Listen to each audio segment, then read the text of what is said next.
네, 매주 목요일에 준비되는 코너입니다. 알아두면 쓸모있는 이야기 알쓸 톡톡 시간입니다. 김유정 아나운서 나와 있는데요. 안녕하세요. 안녕하세요. 네, 자 오늘은 가을을 맞이해서 읽기 좋은 책들 소개해 주신다고요? 네, 오늘은 독서하기 좋은 계절, 가을에 함께 읽으면 좋을 법한 책들을 소개하려고 하는데요. 네, 특히 오늘 소개할 책들은 우리 지역 작가들의 작품인데 시집과 동화, 그림책 등 음, 다양한 장르로 준비했습니다. 지역에서 활동하는 작가들 어떤 분들이 있는지 궁금한데요. 먼저 시집 출간 소식부터 살펴볼까요? 네, 첫 번째는 이희정 시인 시집 출간 소식 전할 텐데요.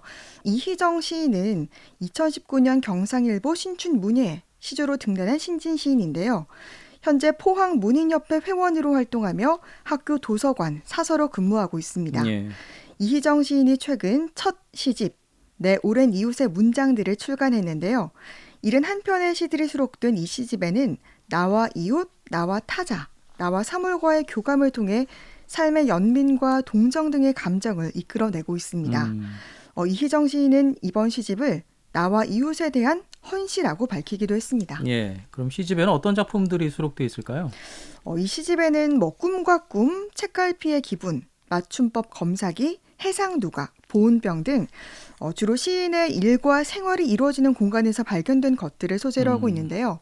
도서관에서 책을 만지는 일을 하며 틈틈이 시를 쓰는 시인은 주로 불편한 것들에서 시적 대상을 어, 찾게 된다고 합니다. 맞춤법 검사기 작품이 좀 궁금하긴 한데, 예. 네. 불편한 것들에서 시적 대상을 찾게 된다. 이게 어떤 의미일까요? 저도 궁금해서 물어봤는데요. 그러니까 평범하고 편안한 것들보다는 사람과의 관계에서나 어떤 불편함, 좀 음, 마음을 쓰이게 하는 것들, 그러니까 자아를 억압하는 환경이나 낯선 대상을 불편한 것들이라고 표현했는데요. 예, 이희정 시인은 그런 불편함이 나로 하여금 한 번 더 생각을 하게 해서 이게 시적 대상으로 발전된다라고 말했습니다. 예. 근데 여기서 이제 주목할 만한 점은요. 이 시들을 보면 좀 자유시 같거든요. 어, 근데 이게 바로 시조시로 표현했던 겁니다. 아니, 시조라고 하면 조금 딱딱하기도 하고, 예. 또 해석도 어렵고, 음. 요즘의 분위기와는 좀 동떨어져 있다. 이렇게들 생각들을 하는데, 음. 제목이나 뭐 소재들을 보면 꼭 그렇진 않은 것 같네요. 네. 사실 우리가 일상에서 이런 시조를 접하기가 쉽지 않은데 예, 이희정 시인의 시조는 말씀하신 것처럼 소재가 좀 친근하기도 하고 또 해석이 창의적이고 신선해서 제게도 굉장히 매력적으로 다가왔습니다. 네, 이희정 시인의 이야기 들어보죠.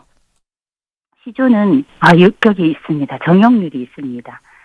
그래서 정해진 음보와 자수가 있어서 요즘 안에 들어가는 그 내용이나 주제는 굉장히 자유시와 별 차이가 없고요.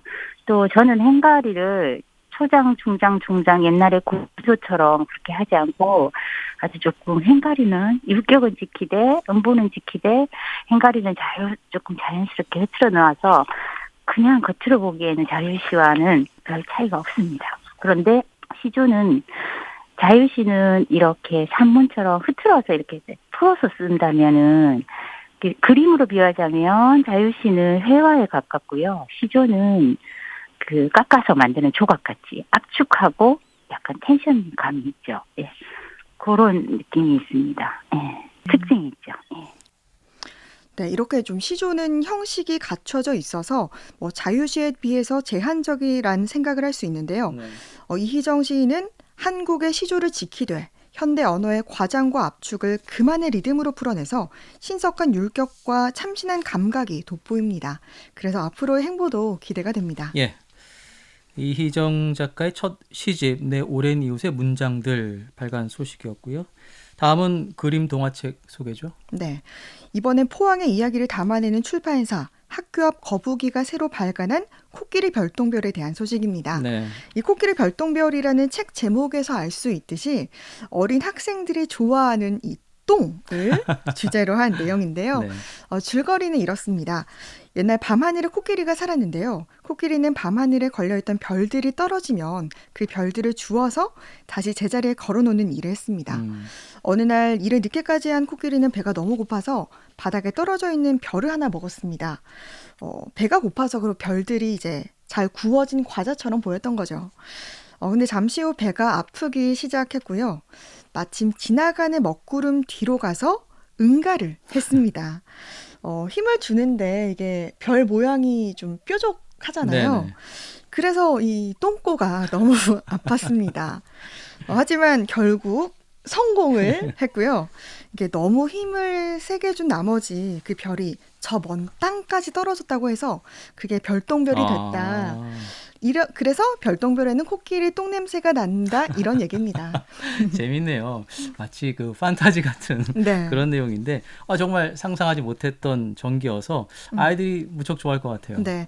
사실 이 책은 박형철 글 작가의 딸이 5살 때 네. 별똥별에선 코끼리 똥 냄새가 날 것 같다며 음. 코끼리가 별을 줍는 이야기를 해줬다고 합니다. 예, 예. 그게 모티브가 되어 코끼리 별똥별 스토리가 만들어졌다고 하는데요.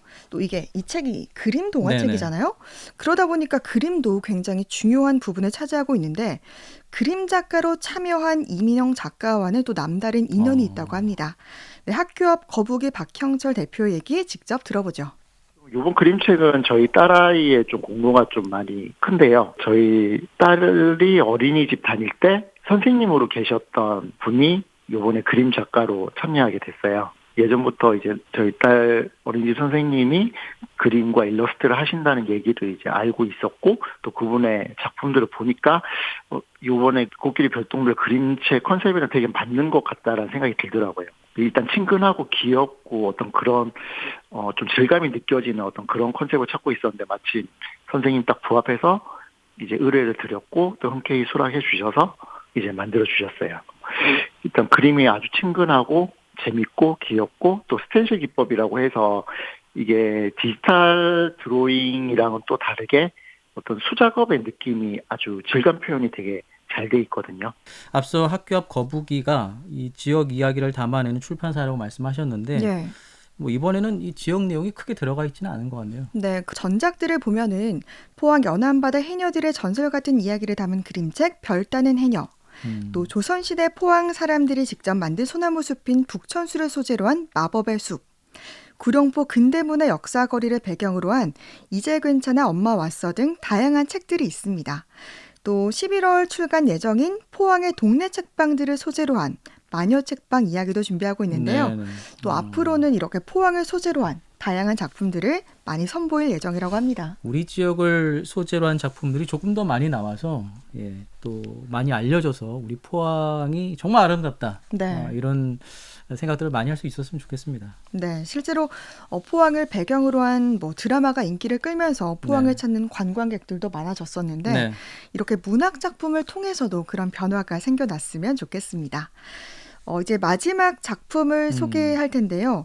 이번엔 포항 출신 최소희 작가의 작품입니다. 네. 최소희 작가는 한국 동화계의 거목인 김일광 작가와 함께 동화 모임 햇살동인으로 꾸준한 작품 활동을 하고 있는데요. 최근에 선우와 나무꾼이라는 책을 발간했습니다.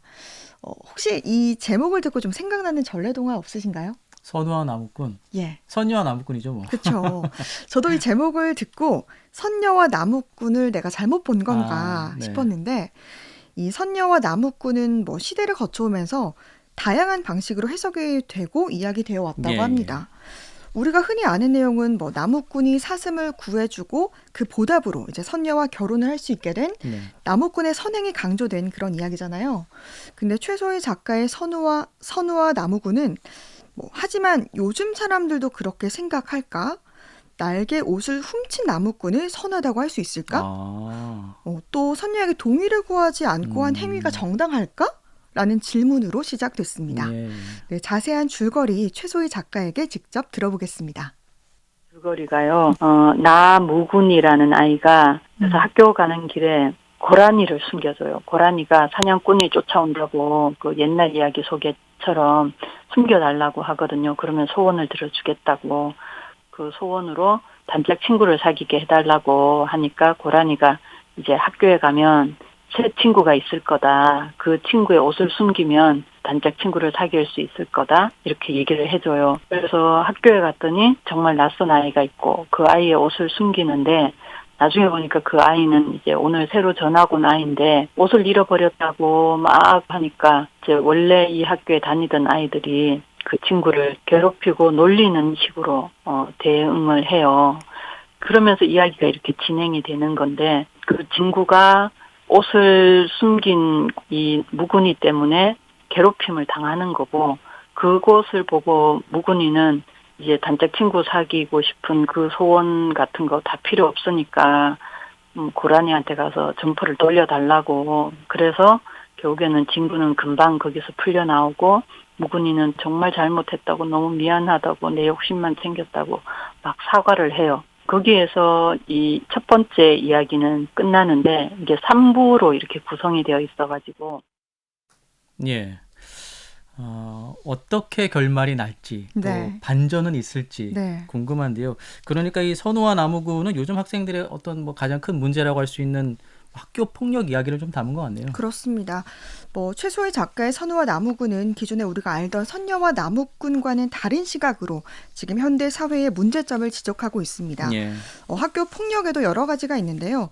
친구의 옷을 빌려 입는다는 이유로 빌려서 입고 돌려주지 않는, 그러니까 결론적으로는 빼앗는 학폭 이야기를 담고 있습니다.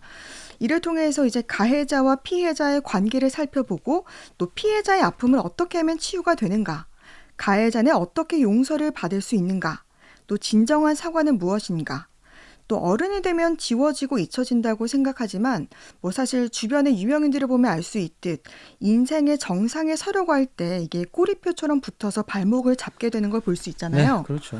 그러니까 이런 이야기를 통해서 학교 폭력을 들여다보고 또 지금을 살아가고 있는 우리에게 잘못을 책임지고 제대로 뉘우치게 하는 게 얼마나 중요한지, 또 내가 모르고 잘못했더라도 진정한 사과를 해야 한다는 걸 알려주고 싶어서 이 책을 작성했다고 합니다. 예.